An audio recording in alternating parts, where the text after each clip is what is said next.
State police are pushing back on numbers showing an overwhelming majority of overweight trucks are getting away with going over the Washington Bridge. The new claim from troopers comes after our report earlier this week. Brian Crandall follows up now with the counter-argument. Brian? Well, Gene, Emily, my colleague Gabrielle Caracciolo crunched the numbers from a weight monitoring system on the bridge and reported Monday only a tiny fraction of overweight trucks are getting ticketed, meaning thousands are driving without consequences on the eastbound span that now carries both directions of traffic on I-195.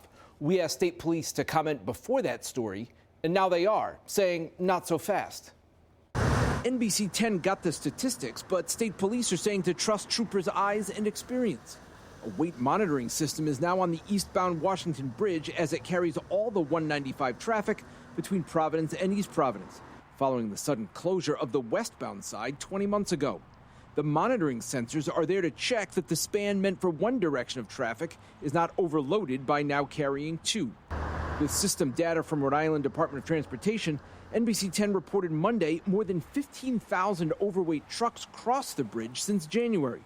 But state police have issued only 49 citations for overweight trucks on the bridge in that time. The math says they've caught less than 0.5% of the offenders. In response, state police now tell us the monitoring system is a useful tool, but does not show the whole picture of verified violations. They claim many of the vehicles flagged by the system are not actually overweight, based on what their trained truck enforcement troopers are eyeballing.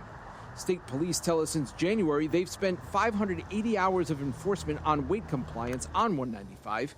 That's an average of about 2.5 hours a day. In that time on scene, state police say the monitoring system has alerted them to nearly 3,000 overweight vehicles. But state police say, based on troopers looking at those trucks, many of them, quote, would likely not have exceeded the 96,000-pound limit. Somewhat supporting their claim, troopers have stopped 193 of those trucks and found only about a quarter of them, the 49 they've ticketed, were actually overweight. And state police tell us in a statement they recognize public concern regarding overweight vehicles and remain committed to enforcement and compliance of the rules. But they also point out in the statement that checking trucks is, quote, resource intensive and time consuming because they have to safely move the trucks to a weigh station. I'm Brian Crandall, NBC 10 News.